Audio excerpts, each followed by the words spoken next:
All right, back in the pack, Ultra guy. I've got Matt May this week. Matt is a fellow Death March athlete.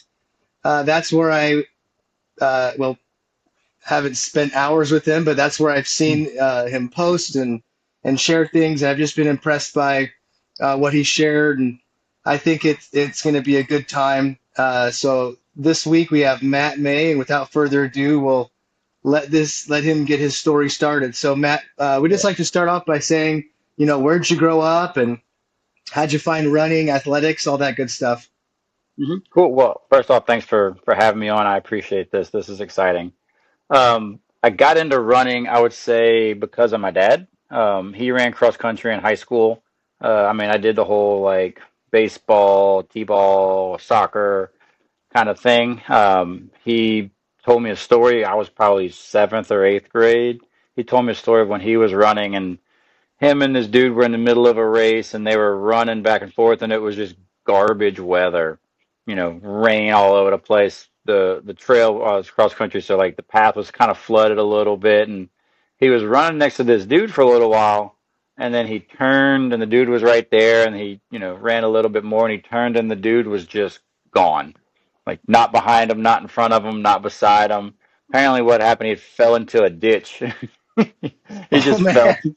just heard the splash, fell into the ditch, and the dude was just gone. I was like, that sounds fun.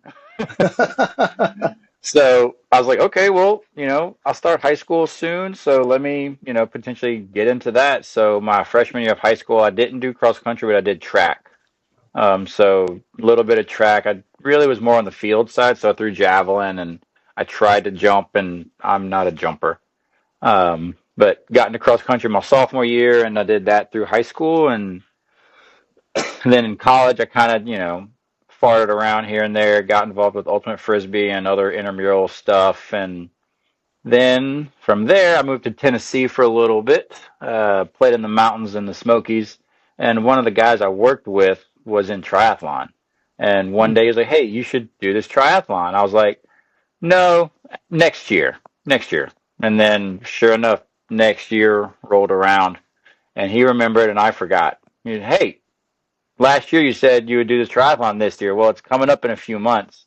I was like, I don't have a bike. He's like, I'll find you one. And he found one on Marketplace, and I paid like $100 for this steel frame, down tube shifters, like very classic. We'll call it classic road bike. Did the triathlon, had a blast doing it, and I've done that for about a decade now. Up to the half Ironman distance, I never wanted to do the full. And then, you know, had a kid. You kind of, ebbs and flows through life. She's 9 now, and now I've got a little bit more time to kind of devote to more of the running side of things. And I've kind of stopped riding my bike as much, and I still enjoy swimming. I just don't do it much. And running is easier. I just go out my front door and go. So, kind of the trajectory into the running side of things. That's awesome. I've noticed in talking to people in the ultra space and also doing these interviews, a lot of people come over from triathlon and ultra or obstacle course racing and ultra. And triathlon is such an interesting beast because you've got to get all these different disciplines down, the swimming, the biking, the running, and it starts to add up financially, Yep. at least it did for me, Hmm. and time wise, because Yep. I never felt like I could devote enough time to one sport. Yep. Like I was like, Hmm. man, I'm getting good at swimming, and then I was like, but I'm not very good at running. Oh, I got to focus on running, and I'm like, Hmm. I'm not very good at biking, so I got to focus more on biking. I'm sure Yeah. there's a magic sauce. I just never found it, but yeah, Uh-huh. I've noticed a lot of people find that transition into ultra or marathon, ultra distances from that Ironman scene. Yep. Um, so about what time, like time frame wise, did you stop doing the triathlon stuff? I would say probably 2 or 3 years ago. The last one I did was a local race here called Crawfish Man. I'm from Louisiana, by the way. I live just north of New Orleans in a place called Covington. It's this, it was this mom and pop race. It had been going on for 20, 30 something years, just kind of a legacy race. And I raced it with a group called Ainsley's Angels. It's adaptive sports. So our tagline is inclusion without limits. So I had an athlete that has Down syndrome, and we did the swim, we did the bike, we did the run, and that was my last triathlon. I would say probably 3 years ago now, and it was. I mean, I'm not going to say I'm never going to do one again. It's just not right now. Yeah, Not right now, but I would say 2 or 3 years ago, I kind of transitioned out of the swim, bike, run, doing more of the run. right. Well, I'll have to selfishly pause this real quick. Um, I'll publicly thank you. You're one of a handful of people from the Death March team who did donate to my charity bib. Yep. I have some children with Down syndrome, and Hmm. you just stepped up and donated, and that was Yep. so awesome. You got me to the Hmm. finish line with the donations, and that's so awesome. Would you mind, if you're Hmm. able to, speak a little bit more about that group? I'm sorry, I didn't catch the full name of the group.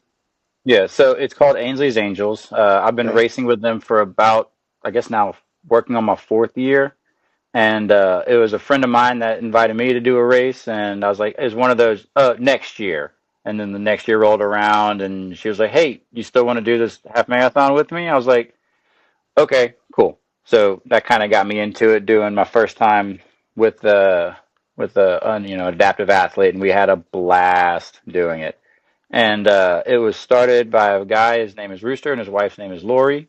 They had a daughter named Ainsley, and she had, I mean, I can't remember exactly what it was, but a terminal illness. And, over the course of her short life, they learned that she just had a thrill like no other. They could see it in her face every time they would be in their stroller running.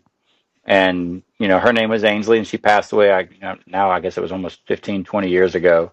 And her legacy still lives on. And if you see us at races, we wear a lot of pink, pink tie dyes, pink shirts, pink headbands, pink and black, pink and blue, whatever it is. But the tagline is inclusion without limits. So whether they are physically disabled, mentally disabled, whatever it may be, we want them there, and we want other people to see that they are welcome there.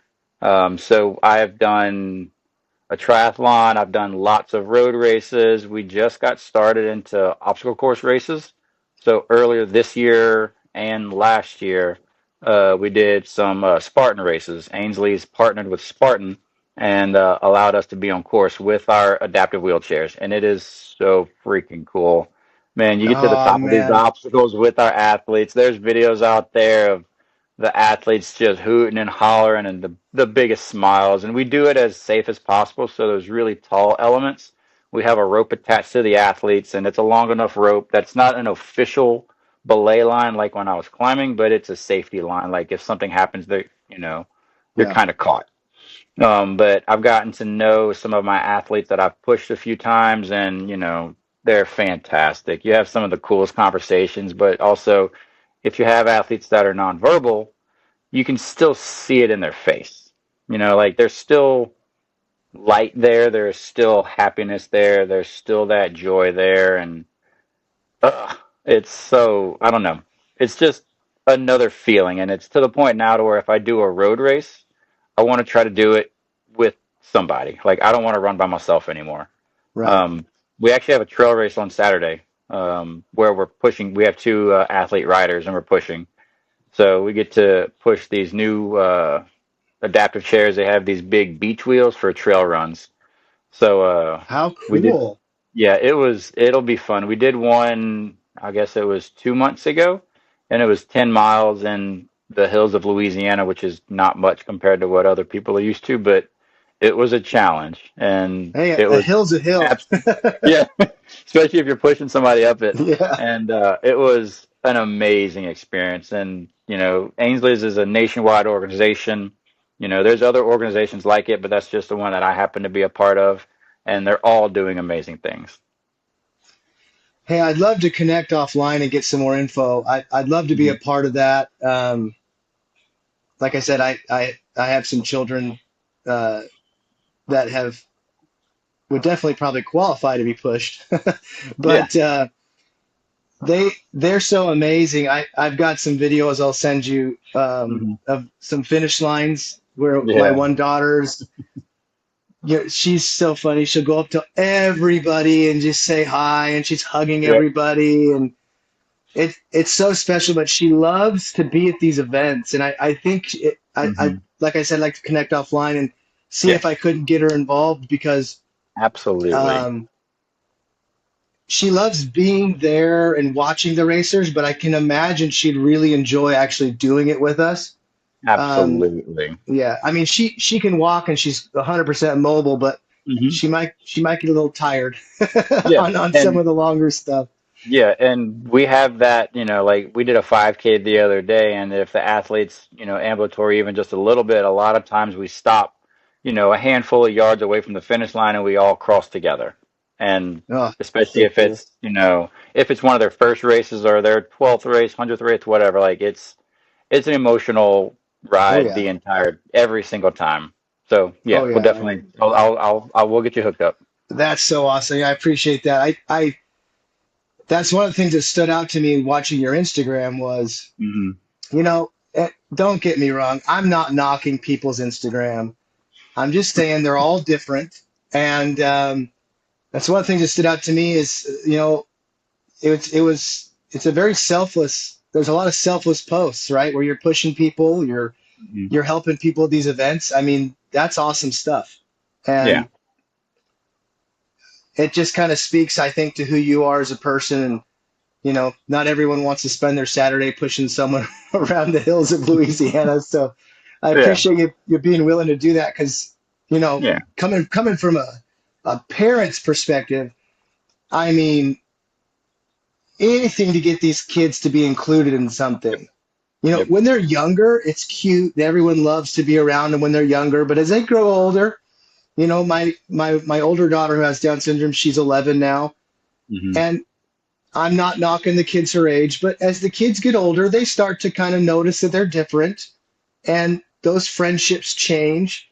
And Yeah. so anything we can do to keep her included, and when I did the charity bib, it was the hip hop homies here locally, Hmm. and she loves to do that. But anything to get them included with Yep. everyone else in society, I think is just so important. So Hmm. hats off to you um, and Ainsley's group because Yep. that's so huge, so important. Absolutely. So when you're not pushing people around, in adaptive wheelchairs or Yeah. road chairs, um, kind of walk me through, running. You had this experience when you're younger. You Hmm. get to high school. You do track. Um, did you start with a 5K like the traditional trajectory? Did you, 5K, 10K into the half? What did that look like? Yeah. So with high school cross country where I was, it was a 3 mile course for the high schoolers. So it was lots of, running around a track for speed work and, trail running from time to time and road running and just trying to get faster and get faster Mhm. and get faster because you're racing, right? And then, like I said, in college, I didn't really run. I did a couple of 5Ks here and there. And then, with triathlon, I started off with the sprints and then went up to Olympic distance and then did that for a while. And then I, dipped into the 70.3 distance and I trained for my first one and I did very well. I had a good time. It was fun. I suffered a little bit, but that happens. The other two I didn't train really as much as I should have. I was like, I've done one. I Yeah. have enough base. I can survive it. And I survived it. And that's when it started to kind of hit me of like, I still have fun doing these races. I don't have to try to PR every single time. I literally pay to do this. I'm still pushing my body. My daughter doesn't care if I'm first place or last place. Like I come across that finish line and she was cheering. Hmm. I finished the last half Ironman I did was I think 3 years ago, and it was in Memphis. And we finished and we hung out, and then she wanted me to carry her to the car. I was like, I'm tired.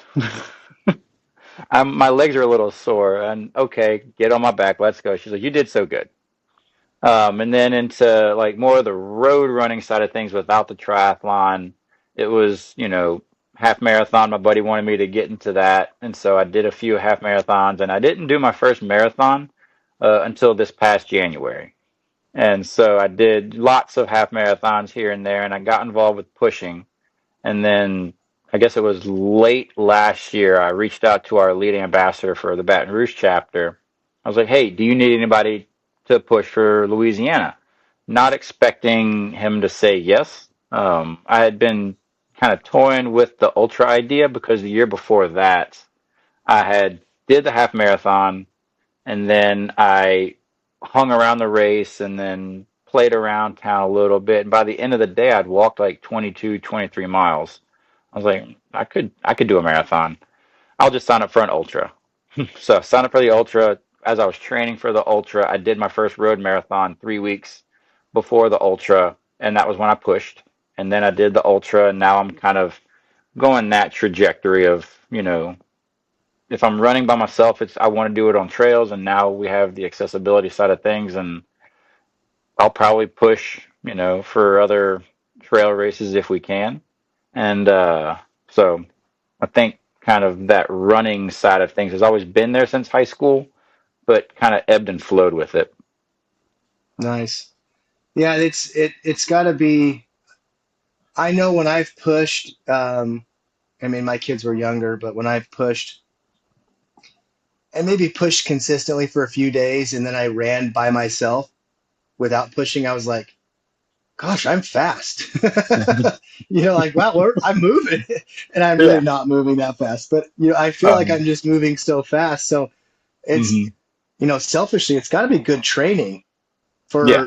for these races you do by yourself because you're hmm exerting that extra effort to Yeah. push the individual around. That's amazing.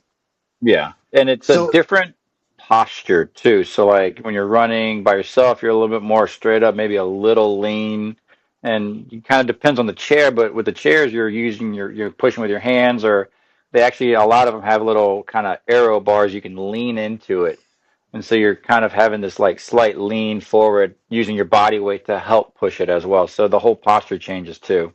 But yeah, you definitely can feel faster too. you're building a very big tank for of Yeah. reserves Yep. for when And you're that by yourself. Yeah, exactly. Like I can just keep moving forward and like I can walk a lot. And I Well, think that's what thing that kind of got me into it. that's the dirty secret of ultra is Yep. there's a lot of walking.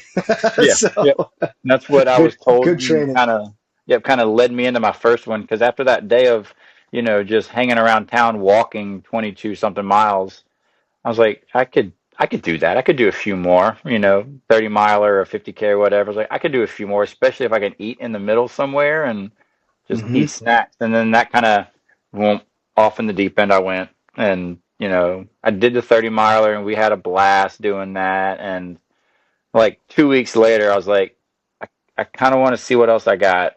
So we're on that trajectory of seeing what else I can do and over the next year or so. Nice. And most all these races you're doing is with the group, correct? A handful of them, yeah. So if Nice. we have the athlete riders and they're able to ride and be comfortable in the chairs, and yeah, we can definitely push them. I don't know if we're going to breach the ultra just yet. I know some of our friends that are in other parts of the country have done ultras on the road. It's one of those. It's a long time in the chair, and the Yes. chairs. I mean, they're comfortable for the riders, but it's not their chair. Yeah. So we had an athlete rider. They did a 50K earlier this year. I think it was in Mississippi, and it just took a while. That's fine, but it was a road Yeah. ultra, so it was a little. I hate to say a little bit shorter than a trail ultra, but they are. It's a little bit easier. Yeah. Um, you know, and they had a good time doing it. So they're out there. It's just a matter of we got to find them and make it work. I love it. That's it's so inspiring to hear that story and stories because I before I did my first dip into Iron Man. I'd watch Team Hoyt, and it was. I mean, Yeah. if you watch those videos and you don't like get some kind of emotion, like you should get checked in and like get your, Yeah. you know, maybe your heart's not working or your brain's not Yeah. connected because Yep. those are so inspiring. So I've always Hmm. enjoyed those stories. I'll Yep. have to dig it up, but I watched a YouTube documentary about a guy taking what was it? It was he was doing a rim to rim, but he was Oh, guiding a blind person, oh, cool. and he was just calling out, be careful Hmm. on your left, be careful on your right, and Yeah. but they did it, and it was just, sadly he couldn't see the beauty of the canyon, but just the fact that he accomplished that, you Without know, being able to see. without vision, right? Yeah. It's sad that he couldn't see it, but the accomplishment I'm sure he felt finishing it, and Yeah. probably being told or thought his whole life like, oh, I can't do these things, or Yep. you it's just not in the cards for you. And so Yeah. when you're talking about these Spartan races and things that you would imagine aren't possible for people, that's incredibly inspiring and awesome that they're Yeah. out there doing these events that you would imagine again, Yep. I have children who have disabilities and I'm like, oh, they couldn't do that. Well, yes, they Hmm. can. Yeah. And you've got my mind turning. I'm like, can I sign Paige up for a kid's Spartan race? Would she like it? Absolutely. Yeah, Yeah, so we're we're I'm gonna doing do one in that. Houston next year. That's We're so planning to awesome. do one in Houston next year, so come on. Well, that's so cool. It's So yeah. you're obviously heavily involved with this community, which is amazing. Mhm. You're getting involved in the ultra scene. You've done your first ultra. What was that like compared to the road marathons? Ooh, so I had fun at both because it was two totally different experiences. The road marathon was my first marathon, and I was pushing somebody, and it was my local race. I grew up in Baton Rouge, and it was Louisiana Marathon. Absolute gorgeous day. It was not too hot, not too cold, and all around it just a great day. And it's a flat course for the most part, except a little bridge at the end and little tiny hills, but just very memorable day. Hmm. Everybody was cheering us on the whole time. I pushed a young woman named Courtney, and it was Team Courtney the whole way, and it was a blast. It's one of those like I'll never forget it, and it was my first, and it definitely is not going to be my last. Like I finished it knowing 3 weeks later I had my first ultra. So my coach met me at the finish. She was like, "How'd you feel?" And I did a couple squats just for fun, and she looked at me and laughed, and she said, "You're ready." I was like, "I feel ready. Let's do it." And that gave me a lot of confidence for the 30 miler. And I know that's just the very kind of the tip of the iceberg for ultras is kind of that 50K or 30-mile distance. But I was running it with a friend of mine. She lives in Georgia, and we'd been on the same triathlon team together for a while. And the year before, I was like, "Hey, I want to do this. Do you want to do it with me?" And she said, "Yeah."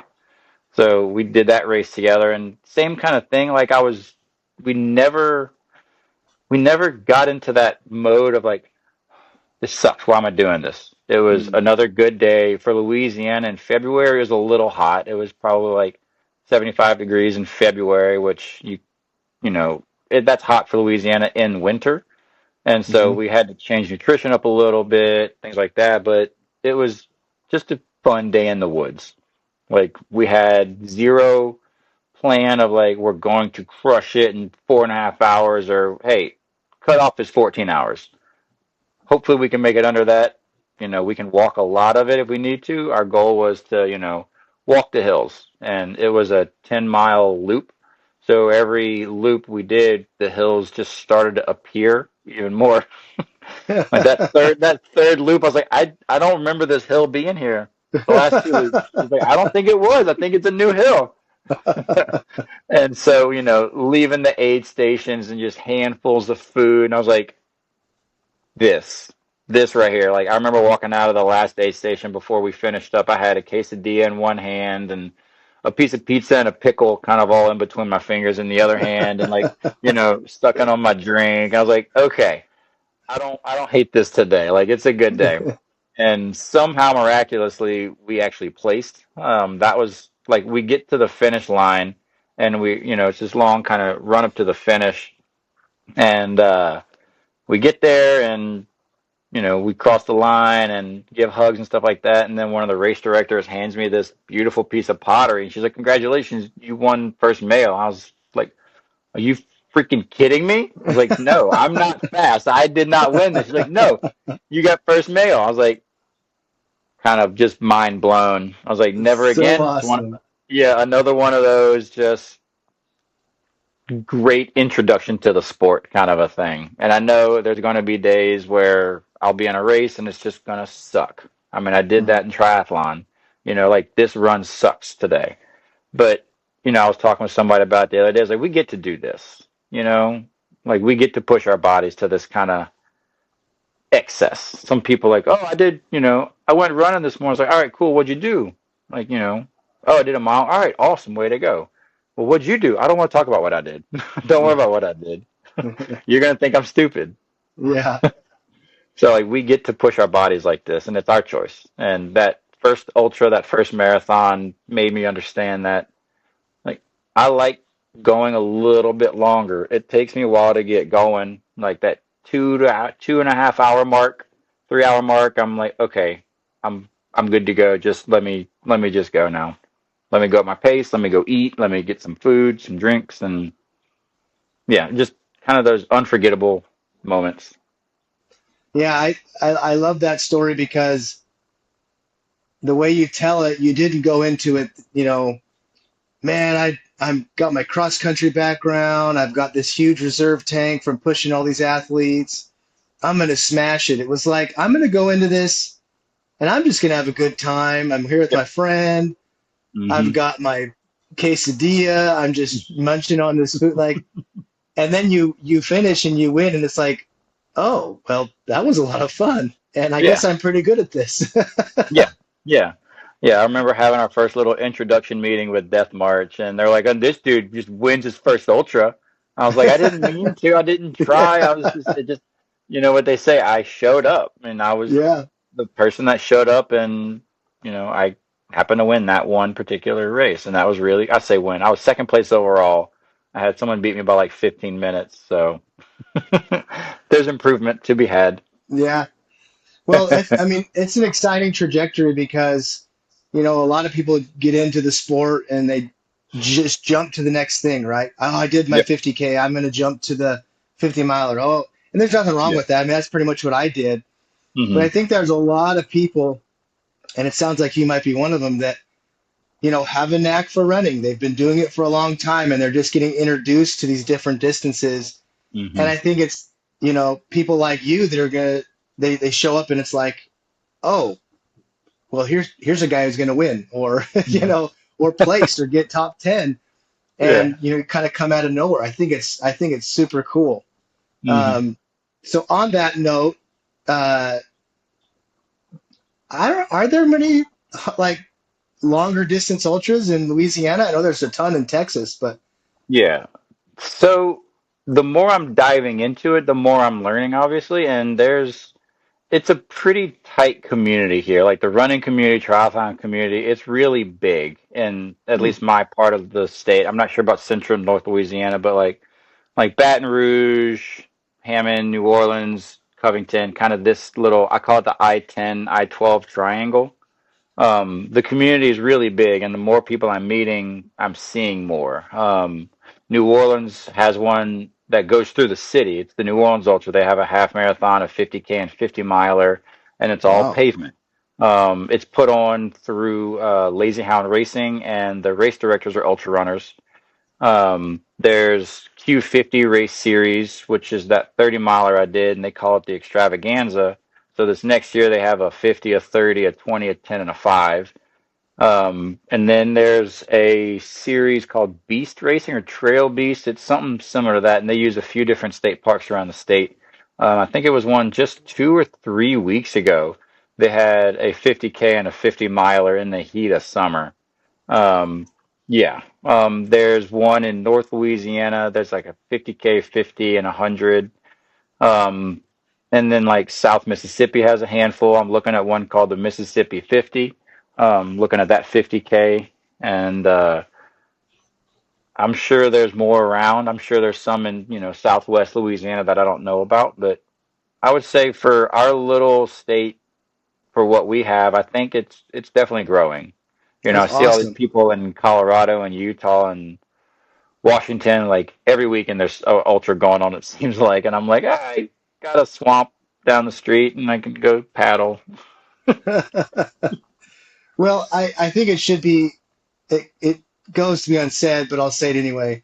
Uh, Summer race in Louisiana would be unbearable for me with the humidity. I mean, I would probably just die. You know, it's so dry. It's so dry here. Yeah, I mean, it's hot, but that humid heat is, there's nothing like it. So yeah, I, yeah. hats off to you guys for Yeah, for racing in it. yeah. Somebody messaged me the other day. They're like, I don't know how you do it. And I was like, I just embrace that I'm going to be wet the whole time. Like I start Yeah. sweating from, the first mile and just make sure we're staying hydrated. Like sweat doesn't evaporate. It doesn't cool me down.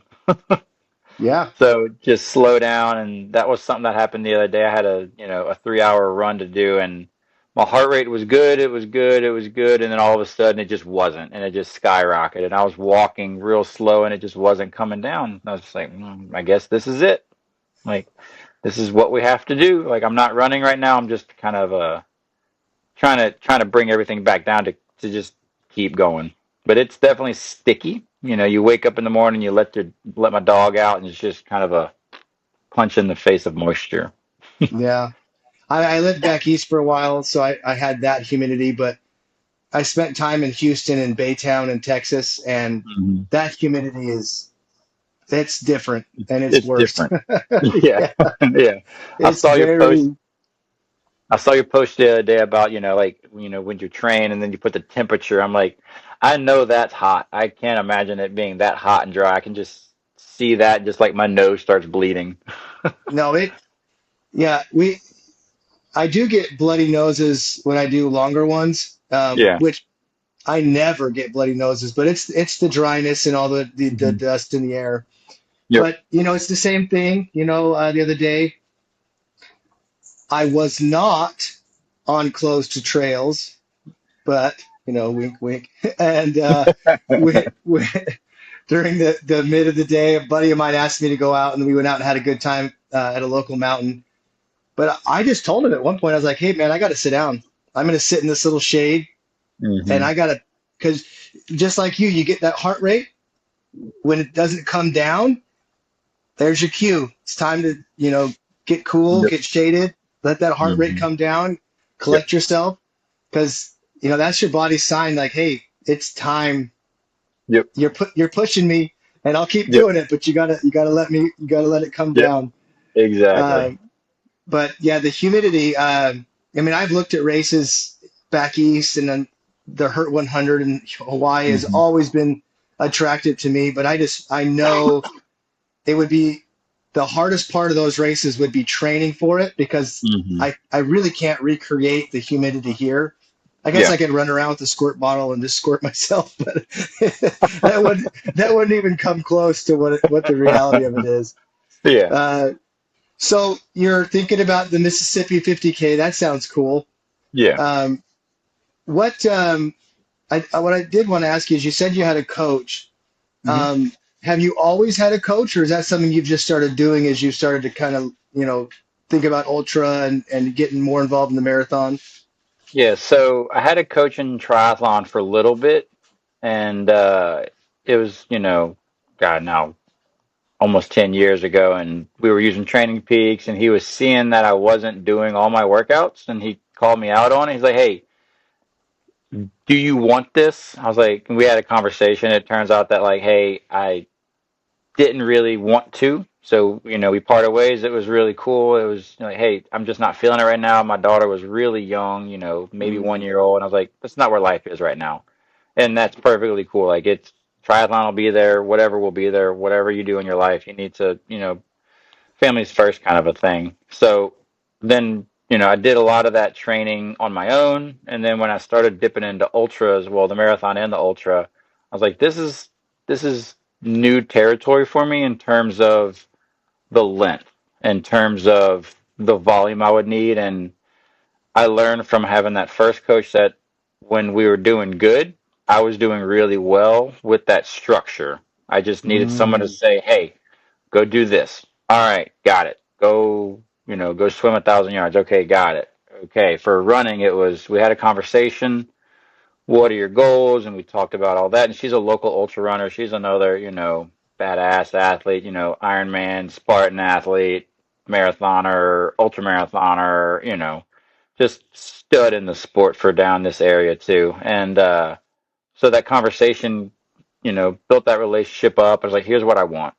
Here's my goals. And she kind of lays it out. So here's your plans for the week. My work schedule can be kind of random days off here and there. So if I have a random Wednesday off, she's like, "All right, your long run's on Wednesday this week." Okay, cool. I'll go, run 3 hours or whatever on Wednesday morning. Drop my kid off at school and then go run. If I have a weekend off, it's okay. Your weekend off. Okay, your long run's on Saturday this time. Okay, cool. And so, we'll go through and have conversations about stuff like how you feeling, typical coach athlete stuff. How'd this run go? How's your legs feeling? How's your knee? How's all that stuff. So I think it worked well for me. You know, I like that structure. Could I do it by myself? Probably I would survive. yeah, But I enjoy having that structure and having that background of I can ask questions and she helps me out where I need the help and put the work in. And yeah, and the accountability side of things too. Like, hey, I didn't feel like doing this today. Okay, well, take the day off. Your body needs it. Do it tomorrow. Okay, cool. Versus when I yeah. didn't have a coach, it was, oh, I took 3 days off, turned into 4 days off, turned into 2 weeks off, turned into I might be able to run a 5K right now. We'll see. Yeah, I only brought that up because I had an Ironman coach as well, and I really think it was really beneficial for me at the time, and then I transitioned into ultra.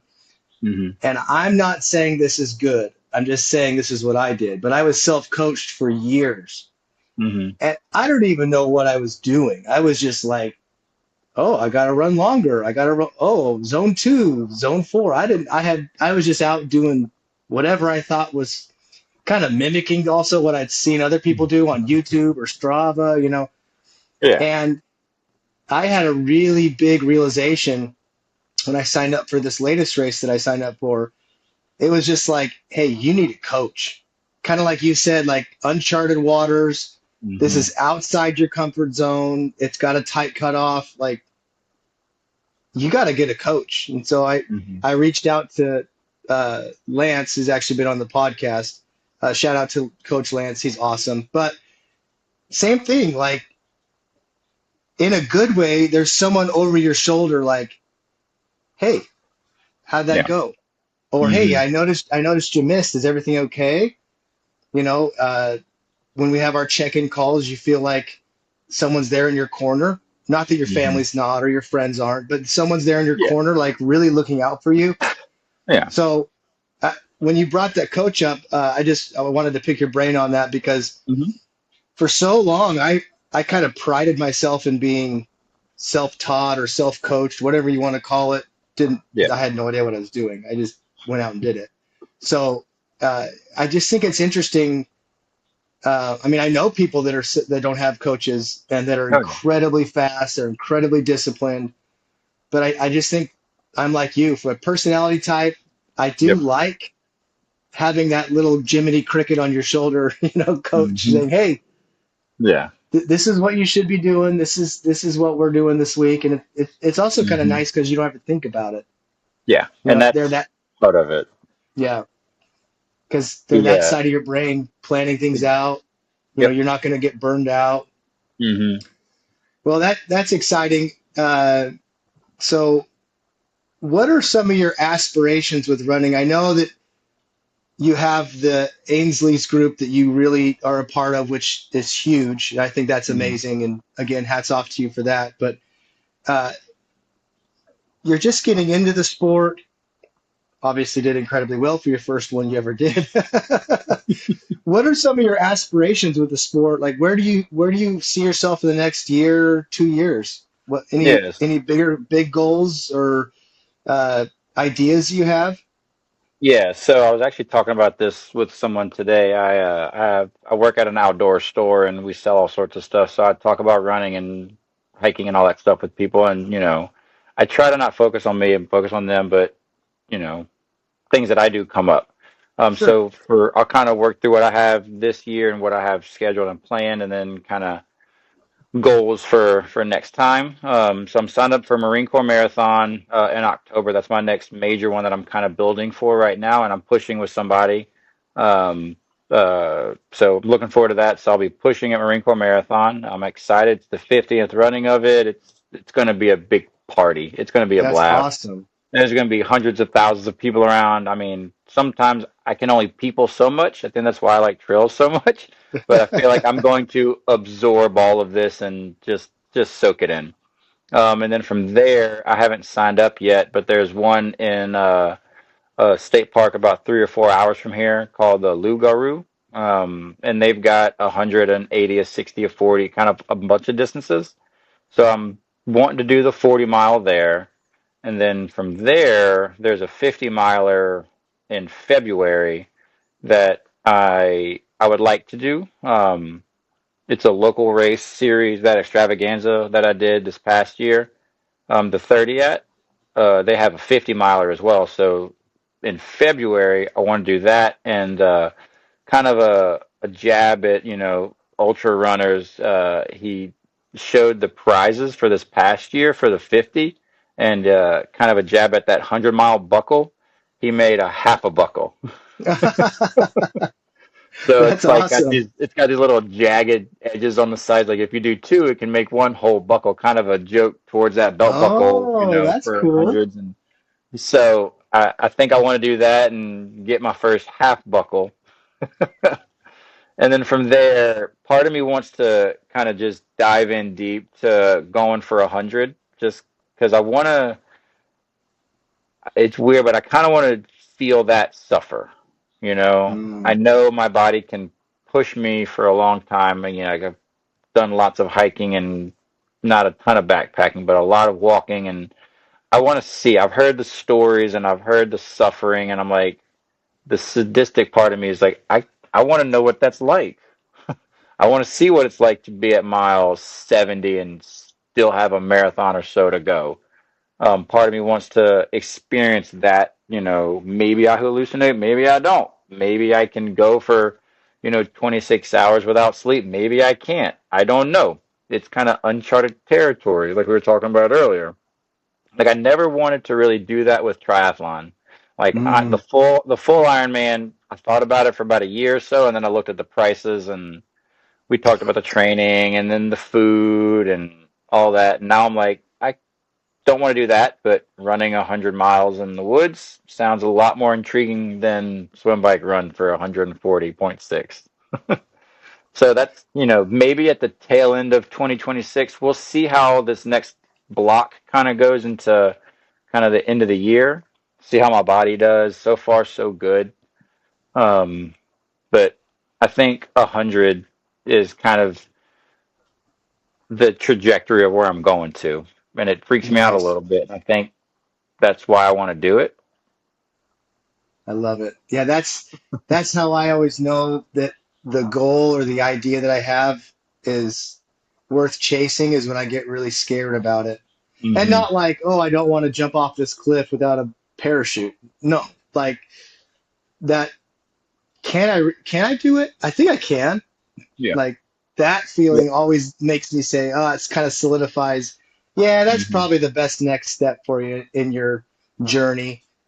Yeah. Um, and I think you got it in you. You know, just Hmm. based on hearing your story and talking with you, I think you for sure got the 100 in you.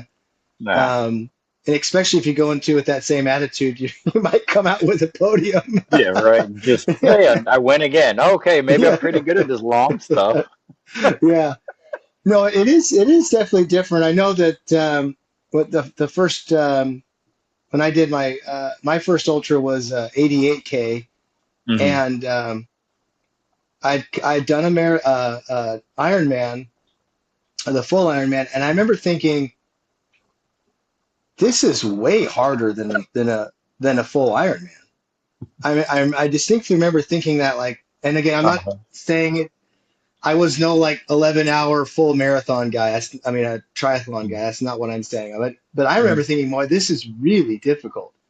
And Yeah. I was like you. I remember watching like finish lines where people are like crawling. You seen those videos, you know? And I'm Hmm. like, that's where I want to be. I want to see if I can push myself to that point. Yeah. And I remember watching a video with a buddy. It was a YouTube documentary. I think it's Timothy Olson. I think it was his name. He's an ultra guy. He was doing the oh shoot, it's in Colorado. It's gonna come to me tonight, like at Hmm. 3 in the morning. I'm gonna remember it. Um, anyway, it's this incredibly difficult 100 in Colorado. Hmm. And I remember going, and I hadn't even done my full Ironman yet, but I remember thinking in my mind, like, that's what I want to do. Like I think I can do that. But I remember feeling that exhilaration, like you were describing, dude, that Yeah. looks horrible. Like Yeah. can I do that? Yeah. So Uh-huh. I I think you've got the right taste in your mouth where it's like, you know, you've had that first bite and you're like, yeah, it's coming. Hmm. I know I can do it. Yeah. So exciting. Is that course a point to point course or is it looped? The On 100 you're which, talking about. oh, I haven't picked one yet. Oh, okay. Yeah, it's just one of those like the 100 is in the back of my mind floating still. But if I was to do the Loop Guru 100, that would be a looped course. So that would be 2026 100. But that's I think it's like a 12-mile loop or maybe that was 20-mile loop. So yeah, I think I like loops. I haven't really I've only done one and it was looped and it was really nice. Just had my car parked there and hey, Yep. gonna go refill over here. I'm just gonna go sit in the chair over here, kind of a Yep. thing. So Yeah, so that far that's all I've done is a loop course, but I think I'm leaning towards that way. well, the logistics are a lot easier for sure. Just like you Hmm. described, you have all your stuff. You're Yep. looping back to home base. I was actually doing a podcast with Heidi, Hmm.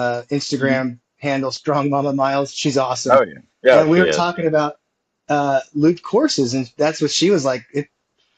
I mean, the logistics are all taken care of as long as you have all your Hmm. stuff there. You're going to come back around, obviously, and Yep. get access to all your stuff. It's the point to points where you're like, oh crap, I forgot my, body glide or whatever Yeah. in my Uh-huh. drop bag. And you're like, okay, I guess I'm screwed, Yeah. to like Exactly. get to an aid station that has something. So Uh-huh. my ADD kicks in and I'm just like, oh, this is the same loop. I'm seeing the Hmm. same rock, you know, Yep.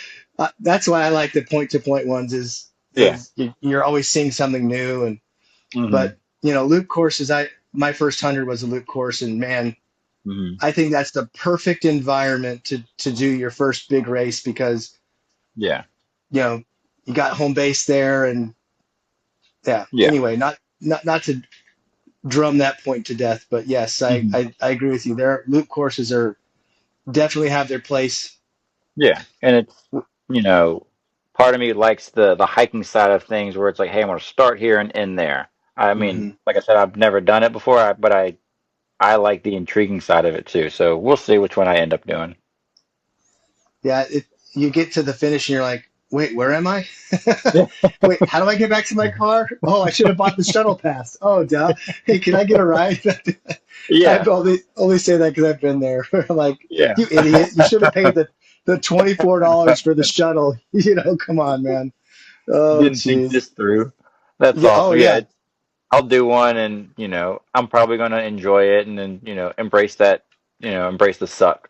And I'll probably end up doing more for a while. Yeah. I think just based off our conversation, you're not the type of person that's like, yeah, I did a 50 miler. I'm good. Yeah. There's Hmm. definitely got more fuel in the tank, especially from all Yeah. that pushing. Yeah. Yep. And that's, what I was telling somebody the other day is for the road running, I did enough of that growing up in high school. Like, I don't need to do another 5K for myself. I don't need Mhm. another medal on the wall. And, that's what I like pushing with Ainsley's. But with the trail side of things, with the ultra side of things, that's for me. Like, that I can do for Mm, me. Like it's still in the outdoors. I love the outdoors, and I work in the outdoors, and this is my time. This one's for me. This is where I want to push my body to see what I can do to just keep going. I love it. Hmm. Well, hey, I really appreciate you jumping on. I know it's getting late for you. Um, I do like to give my guests a gift for jumping on because your time's valuable. So Hmm. I know you're a Death March guy, and I usually send someone a gift from Death March Running Company. So I'd love to do that, and I'll get your information Okay. offline. It'll be kind of Okay. hard because you probably have all the t-shirts anyway. So, I but was talking to I'll connect. somebody today. I was wanting some more. Yeah, well, hey, they come out. I like their stuff before I ever became an Yep. athlete or an ambassador, whatever you call it. I Yep. was buying their stuff way before then, and I Yep. mean they come out with the coolest stuff. Yeah. Shout out to Death March. I just saw them posting a seat cover for after running. Perfect. So I need I'm that. like, I'm like, this is the coolest stuff. They keep coming out with Yeah. the raddest stuff. Yep. Anyway, I'll obviously get your information offline. You don't need to share it Hmm. over the internet. Um, Okay. but hey, I again just really appreciate you coming Yeah, man. on. Thank you so much for also helping these adaptive athletes. Again, Hmm. selfishly from a parent's point of view, you know Yeah. you know what you're doing, but I'll just say you'll never know the depth of what you're doing because I see Hmm. it in their eyes and when they go Yeah. to these events and they feel so included, man, it's so Mm. special. So thank you so much for doing that. Yeah. Hmm. And before we sign off, I always just give people an opportunity, any last words you want to share with everybody or a shout out to somebody, go right ahead. Not really. I mean, like we said earlier, we get to do this kind of stuff. We have that opportunity, and that's why I think I like pushing with Ainsley so much is they don't get that chance, and we give them that chance. So Yeah, just remember to have fun with it. And like that's why we do this, to have fun, to make those connections. Like we've never met in person, but this great conversation, you know, you just be kind and have some fun with it. I love it. Be Yep. kind. That's a great tagline for the podcast. Yeah, man. Well, hey, Matt, thanks again. And Hmm. I'll be seeing you. Absolutely. Thanks, Matt.